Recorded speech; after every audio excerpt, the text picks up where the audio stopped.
성경이 그렇잖아요. 하늘에 있는 아버지의 아들이 못 되리니 하나님이 도무지 모른다 그러시리니 입니다. 어느 교회에서 이제 구역 예배가 있었어요. 근데 이제 그 집이 이제 좀 좁아요. 거기다가 한여름이고 구역 예배 드릴 장소가 이제 그 집에는 적당치 않아서 2층에서 이제 예배를 드리게 됐어요. 여름에 좁은 집 2층에서 구역 예배를 드리니 얼마나 더워요. 그래가지고 그 집에 이제 선풍기 하나밖에 없었습니다. 그래서 주인이 이제 딱 이렇게 해놓고 선풍기를 이렇게 이제 돌리고 있습니다. 근데 저 끝에까지 갑니까? 앞에도 시원치 않을 판에? 그때 어느 여집사가 앞으로 딱 와서 선풍기 앞에 딱 앉았습니다. 그리고는 자기 앞으로 딱 고정을 해놨습니다. 그 옆에 있는 사람들이 뭐야 저거 이랬어요. 한참 되더니 너무 선풍기를 쏘니까 춥잖아요. 추워. 그리고 껐습니다. 그 안에 주의 영이 계시나요? 아니 선풍기 앞으로 가면은 경찰이 체포합니까? 자기에게 그럴 자유와 권리가 누가 뭐라 그럴 거예요? 좀 양심이 좀 없고 염치가 좀 없지만 그따위 거야 뭐 내가 알 게 뭐야. 바로 지옥행입니다. 이런 행위, 이런 특별히 교회에서 일어나는 이런 얘기는 밤을 새워서 나열을 해도 끝이 없을 정도로 지금 현대교회가 지금 어느 쪽으로 단체로 가고 있는가 하는 것을 우리는 다시 한번 생각해 볼 필요가 있습니다. 거기다가 이참에 중요한 거 하나 말씀을 드릴게요. 자, 우리가 자유와 우리의 권리를 마음껏 형제의 눈치를 보지 않고 그를 배려하지 않고 하는 것이 지옥 갈 죄라고 성경이 얘기하는 것에 대해서 깜짝 놀랐는데 또 하나 깜짝 놀랄 일이 있습니다. 그게 뭐냐면 10절에 보세요. 지식인은 내가 우상의 집에 앉아 먹는 것을 누구든지 보면 그 약한 자들의 양심의 담력을 얻어 어찌 우상의 제물을 먹게 되지 않겠느냐. 그들도 이제 먹는데 그 마음속에는 아직까지도 이건 먹으면 안 되는데 그래 양심이 자꾸 찔립니다. 걸려요. 그럼에도 불구하고 그 사람들이 이렇게 당당하게 먹으니까 그걸 먹는단 말이죠. 그걸 아까 11절에서 멸망한다고 그랬잖아요. 그리고 12절에서 양심이 상하게 된다고 그랬고요. 13절에서 그거를 바로 실족이라고 하는데 이 실족이라는 말은 죄 짓는다 그 뜻이에요. 시험에 들지 말고 실족하지 말게 해야 되는데 바로 그거는 이제 죄 짓는 거예요. 그게 무슨 얘기냐? 아까는 이제 그 하나님께 자유와 권리를 정당하게 합법적으로 받은 인간이 그 다른 사람 의식하지 않고 마음껏 했을 때 그것이 죄다 이 얘기를 했는데 이제는 당하는 쪽에서 봤을 때 먹으면 안 된다고 생각을 했는데 그거를 이제 먹어버린 거예요. 그것이 죄라는 겁니다. 그러니까 분명히 성경에는 먹어도 된다 그랬으니까 그거 그러면 먹지. 그런데 누가 걸려요? 내가 걸리는 거예요. 내 양심이 이거를 먹으면 안 된다고 생각을 하는데도 불구하고 그거를 시행했다. 이게 죄라는 겁니다. 이게 죄가 성립된다는 겁니다. 다락방에 꿀이 있는데 어머니가 다락방에 꿀을 먹지 말라는 얘기도 안 하고 다락방에 꿀이 있다는 얘기도 안 했어요. 그럼 올라가서 우연히 발견해서 그걸 먹으면 죄예요, 아니에요? 아니죠. 그게 무슨 죄입니까? 그런데 어머니가 뭐 다락방에는 꿀을 먹지 말라는 얘기는 안 했는데 가만히 보니까 아버지의 건강을 위해서 다락방에 꿀을 고이 모셔놓고 이제 아버지께 이제 드리고만 이제 그 꿀을 드시고 아버지가 건강이 회복되고 그래서 어머니가 참 좋아하시고 그랬는데 가보니까 꿀이 조금밖에 안 남아 있어요. 근데 이거를 딱 뜨면서 가만히 있자 이거 어머니가 이거 아버지 때문에 남겨서 이걸 먹어도 되나? 그런데 먹었어. 그럼 뭐가 되는 거예요? 아무 일 안 일어났잖아요. 그죠? 그럼에도 불구하고 양심에게 죄가 된다는 겁니다. 아시겠죠? 멀쩡한 건데 내가 양심으로부터 그것이 이제 걸려 있어요. 그런데 그거를 억지로 해버리면 그것이 먼저 자기에게 죄가 되고 그것이 하나님 앞에 죄로 간주된다는 겁니다. 로마서 2장 14절 율법 없는 이방인이 본성으로 율법의 일을 행할 때는 자, 이방인들은 하나님의 율법을 받지 못했습니다. 그죠? 그는 양심밖에 없어요. 이 사람은 율법이 없어도 자기가, 그죠? 자기가 자기에게 율법이 됩니다. 이런 이들은 그 양심이 증거가 돼서 자기의 양심이 자기를 송사를 하는 거예요.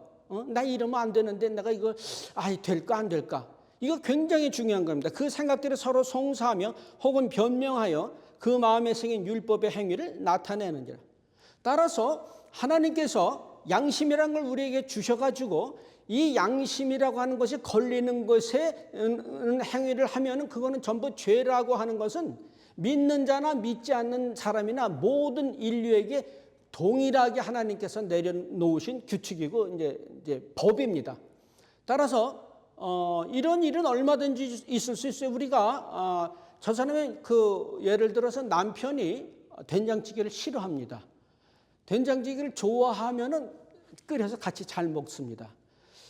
근데 나는 된장찌개를 먹고 싶은데 남편이 된장찌개만 끓이면 펄쩍 뜁니다. 그럴 때 그거를 에라 그리고 끓여 먹었어요. 그러면 먼저 자기에게 죄가 되는 겁니다. 그리고 남편에게 죄가 되고 그게 하나님 보시기에 죄가 됩니다. 그도 그럴 것이 아까 그 자기 권리 행하는 것과 똑같은 얘기죠. 야, 그거 된장찌개 그렇게 싫어하는데 끓여 먹어야지 직성이 풀리겠냐? 아니면 나가서 사 먹든지 그걸 집안에 된장찌개 끓여가지고 뭐 된장뿐만 아니라 고추장, 김치 뭐 예를 들려면 무슨 말인지 알겠죠? 이게 지금 성경이 지적하는 겁니다. 결론을 내립니다. 우상의 제물 먹어도 상관없습니다. 왜냐하면 죽은 사람은 이승에 나타날 수가 없고요. 소위 말하는 신이라고 하는 것은 없는 겁니다. 괜히 사람 데리고 이제 장난이나 치는 것이 신이죠. 마귀들이 이제 주로 그런 짓을 하는데 따라서 그런데 이제 그 현혹돼 가지고 홀려 가지고 성경의 가르침을 무시하거나 다른 길로 가서는 안 됩니다. 그럼에도 불구하고 사도 바울은 형제에게 실족하게 됐다면 고기를 영원히 안 먹는다고 그러잖아요. 이거 못해요? 이걸 해야 된다니까요. 그것이 하나님이 원하시는 것이고 그것이 우리가 하나님을 사랑하는 것이고 그것이 우리가 남을 사랑하는 표징이 되는 겁니다. 따라서 나에게 그런 권리가 있고 나에게 그렇게 할 수 있는 자유가 있더라도 다른 사람이 힘들어하는 것은 절대 하지 마시는 여러분 되시기 바랍니다. 뿐만 아니라 가만히 가슴에 손을 얹고 생각할 때 이거는 좀 아닌 것 같다 하는 것은 내 양심의 법을 어긋나서라도 부득불하지 마시기 바랍니다. 그것이 자기에게 죄가 되고 남에게 죄가 되고 하나님께 죄가 된다는 것이 오늘 성경의 말씀입니다. 사도 바울은 우리 그 분쟁의 문제에서도 그렇고 법정 소송 문제에서도 그렇고 가는 문제에서도 그렇고 그 현안 문제를 직접 딜하는 것 같지만 오늘 우상 제물에 관한 얘기도 그 뒤에 있는 배경에 깔려있는 신앙적인 원리를 우리에게 늘 가르치고 있는 것입니다. 여러분 구원받고 나서 이 땅에 여러분이 사시는 이유는 뭐냐면요. 천국이 좋아요? 여기가 좋아요? 천국이 훨씬 좋겠지? 한없는 영광의 나라인데 그런데 여기에 두신 이유는 남아서 남에게 예수 그리스도 전해라가 유일한 삶의 의미입니다. 그렇지 않고 다른 거 하는 것은 의미가 아무것도 없는 겁니다. 내 말이 아니고 주의 말씀이고 못 믿겠다면 나하고 내기해보자. 누가 맞는지. 다른 것들이 어떤 보탬은 될 수 있고 복음을 전하기 위하여 그 편리한 수단, 필요한 수단으로서의 의미는 있겠지만 그러나 중요한 것은 여러분을 이 땅에 남겨놓으신 것은 예수 그리스도를 만방에 전하게 하기 위해서 남겨놓으셨는데 복음을 전하는 것은 입으로만 전하는 것은 절대 안 된다고 성경이 누누이 얘기하고 있는데 어떻게 해요? 빛과 소금의 역할을 해야 된다고 하는데 빛과 소금의 역할이 뭐예요? 내 권리를 죽는 한이 있어도 절제하고 참고 인내함으로써 다른 사람에게 유익을 끼치는 그렇게 되면 어느 날 그 사람들이 와서 당신 참 이상하네요. 나 같은 뭐 보러 화를 내고 뭐 그랬을 텐데 어떻게 그럴 수 있습니까? 하나님께서 내게 버럭 화를 내지 않으셨기 때문이죠. 이렇게 할 때 복음이 전해지는 것입니다. 이제는 모든 것을 잠시 잠깐 내려놓으시고요. 우리가 갖고 있던 모든 생각도 내려놓으시고요.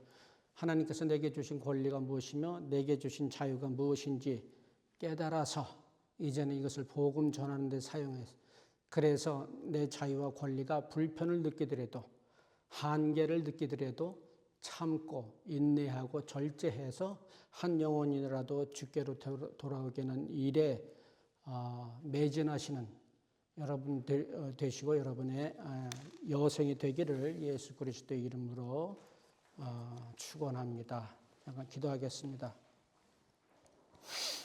그저 비상적으로 하는 것이 다인 줄 알았던 저희들의 모습을 기억합니다.